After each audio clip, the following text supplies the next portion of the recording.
You fell short, you stumbled, you strayed, you failed to meet your highest standards. Now what? Collapse into shame. Marcus Aurelius faced his own failings daily and taught a different path, a way of forgiving without forgetting, correcting without condemning, rising without self-hatred. Throughout his meditations, Marcus Aurelius returns to a central principle. Humans are rational but fallible creatures. Our capacity for reason is our greatest gift, but our imperfection is woven into the fabric of our existence. Begin the morning by saying to thyself, Marcus writes, I shall meet with the busybody, the ungrateful, arrogant, deceitful, envious, unsocial. All these things happen to them by reason of their ignorance of what is good and evil.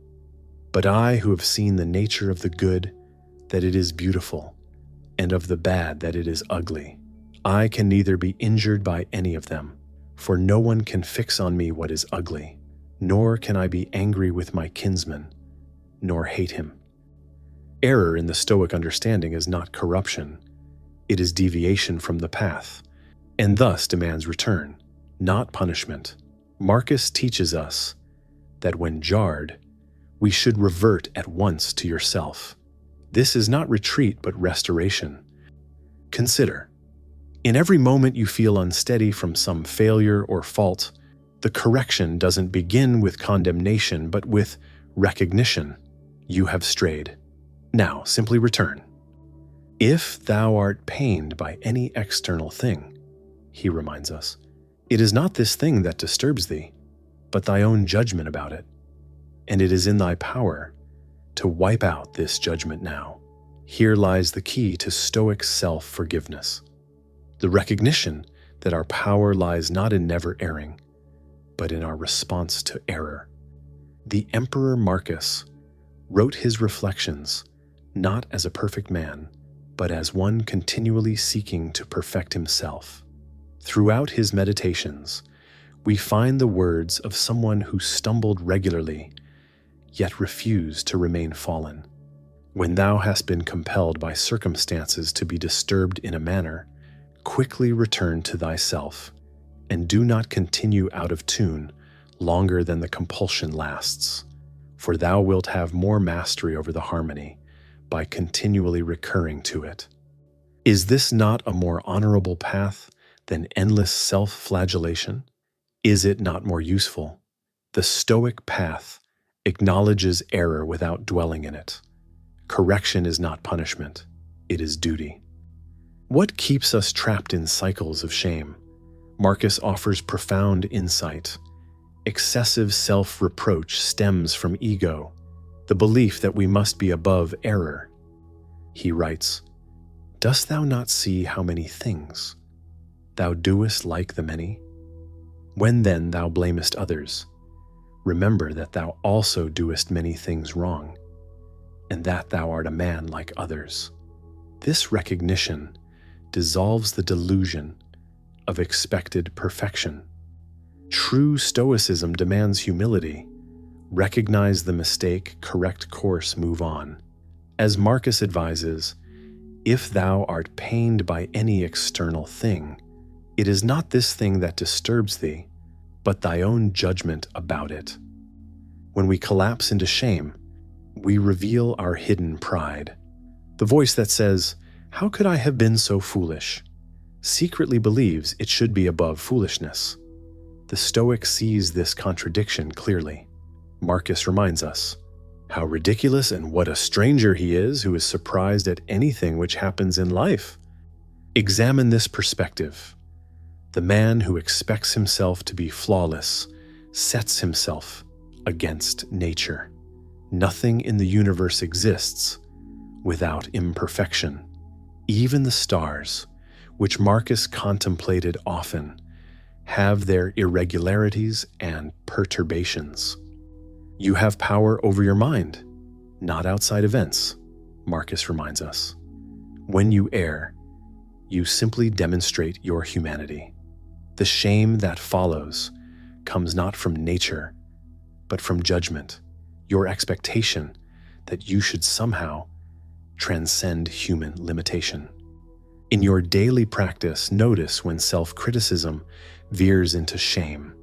Ask yourself, would I condemn another for this error with equal harshness? If not, you have discovered your hidden pride. The humble person corrects without condemning. Marcus practiced this principle even in his highest office. I have often wondered, he writes, how it is that every man loves himself more than all the rest of men, but yet sets less value on his own opinion of himself than on the opinion of others. In this observation, he reveals the strange contradiction at the heart of shame. We are simultaneously self-centered, yet surrender judgment to others. The Stoic path frees us from this contradiction. It asks us to evaluate ourselves honestly, neither dwelling in self-condemnation nor escaping into denial. It requires the courage to see clearly, correct promptly, and continue forward. Fault acknowledgement without collapse. Marcus teaches an extraordinary approach to our own errors. Observe them with the same dispassionate attention you would give to any natural phenomenon. When thou art offended at any man's fault, he writes, straightway turn to thyself, and reflect in what like manner thou dost err thyself. This is not to excuse wrongdoing, but to place it in its proper context, the context of human nature. Notice your fault as you would notice a stain on a garment, not with despair, but with sober action to clean it. Marcus advises, do not waste what remains of your life in speculating about others, unless it is to some mutual benefit. Likewise, do not waste it speculating about yourself uselessly. Waste no more time arguing about what a good man should be, he writes. Be one. This directness cuts through the paralysis of shame. It focuses our attention on action rather than endless self-analysis. To practice this principle, try this Stoic exercise. When you discover you've made a mistake, state it plainly to yourself, without embellishment. I spoke harshly. I neglected my duty. I acted from fear rather than principle. Then, determine what correction is needed and make it. Nothing more is required. As Marcus counsels, if anyone can show me and prove to me that I am wrong in thought or deed, I will gladly change. I seek the truth, which never yet hurt anybody. It is only persistence in self-delusion and ignorance which does harm. This approach liberates us from the paralysis of shame while maintaining full accountability. It acknowledges fault without making fault the center of identity. Marcus reminds us that the best revenge is to be unlike him who performed the injury. When you have injured yourself through error, the best response is to become unlike the person who committed the error. The emperor who led Rome through war and plague understood that mistakes don't define us unless we allow them to. The impediment to action advances action, he writes. What stands in the way becomes the way. Your errors, properly understood, become the very path to improvement. Return to nature and reason. You were designed for virtue, not for wallowing. To err is to temporarily fall away from nature's rational order, and it is your privilege to realign. Marcus repeatedly frames life as a practice, not a verdict. Every hour, focus your mind attentively on the performance of the task in hand, with dignity, human sympathy, benevolence, and freedom, and leave aside all other thoughts. You will achieve this if you perform each action as if it were your last. This perspective transforms our relationship with error. If each action might be our last, we neither have time for excessive self-recrimination, nor for denying our faults. We simply correct and continue. Consider how Marcus addresses his own mind. Be thou erect, or be made erect. He acknowledges both the active responsibility to correct oneself and the passive process of being corrected by circumstance. Both are valid paths to alignment with nature.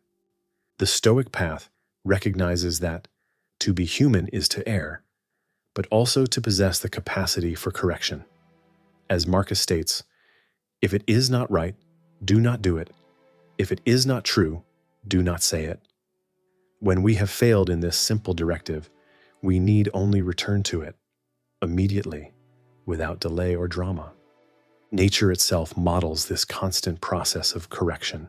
Marcus observes, "Observe constantly that all things take place by change, and accustom thyself to consider that the nature of the universe loves nothing so much as to change the things which are, and to make new things like them." In your own practice, think of errors not as permanent stains, but as temporary deviations. Just as a river may overflow its banks only to return to its course, your nature is to return to reason. The cucumber is bitter? Then throw it out, Marcus advises. There are briars in the road? Then turn aside. This is enough. Do not add, and why were such things made in the world? When you find bitterness or briars within yourself, approach them with the same straightforward recognition and response. Marcus frames this as a matter of dignity. To bemoan our errors excessively is beneath the dignity of a rational being. How much trouble he avoids, who does not look to see what his neighbor says or does or thinks, but only to what he does himself, that it may be just and pure. Return constantly to the question, what does nature require of me now?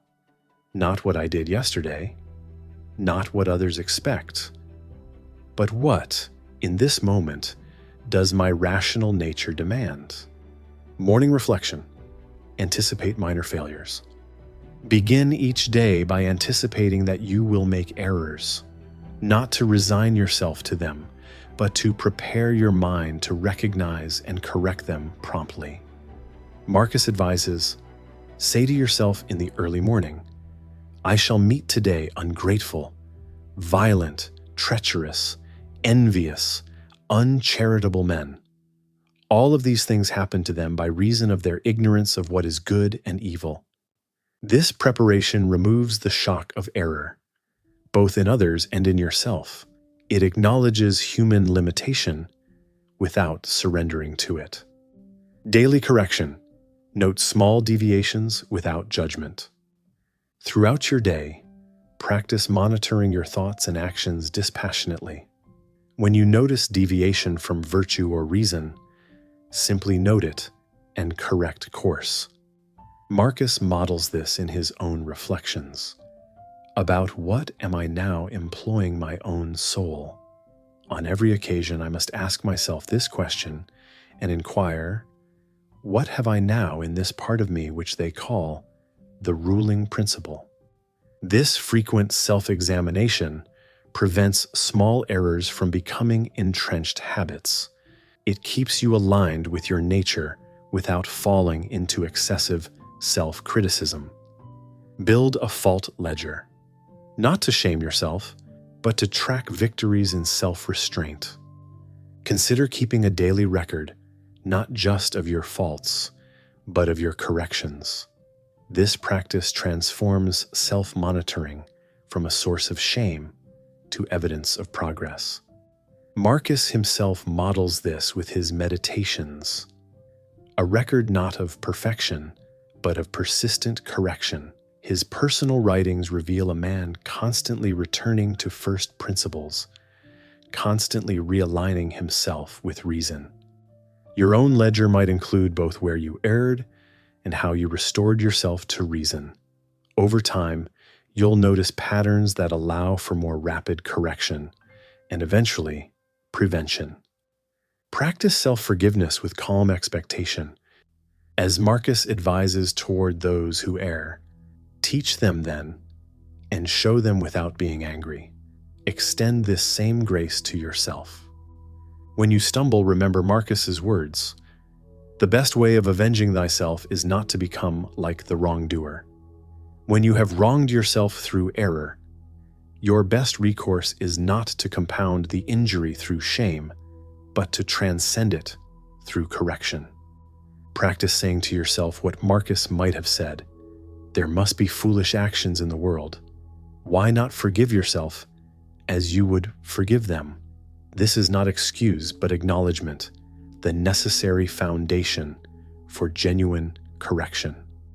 We've begun the work of forgiving ourselves, not by excusing weakness, but by strengthening reason. The Stoic path teaches us that self-forgiveness isn't about feeling better. It's about becoming better. It isn't about escaping accountability, but embracing it with dignity rather than shame. Marcus reminds us, the universe is transformation, life is opinion. Our errors become insurmountable only when we judge them so. Our path forward opens when we see clearly, without the distortion of excessive self-condemnation. Perhaps most importantly, Stoicism teaches us that our errors don't separate us from humanity. They confirm our place within it. And our corrections don't elevate us above others, but align us with our shared rational nature. In the words of Marcus, everything harmonizes with me, which is harmonious to thee, O universe. Nothing for me is too early or too late, which is in due time for thee. Next, we must confront an even greater illusion, the belief that time is endless. In our next session, we'll explore Stoicism's radical vision of mortality and urgency, time, mortality, and the illusion of delay. Until then, practice the Stoic art of self-correction without self-condemnation. For as Marcus knew, the art of living is more like wrestling than dancing. You must stand firm and be ready to meet whatever comes.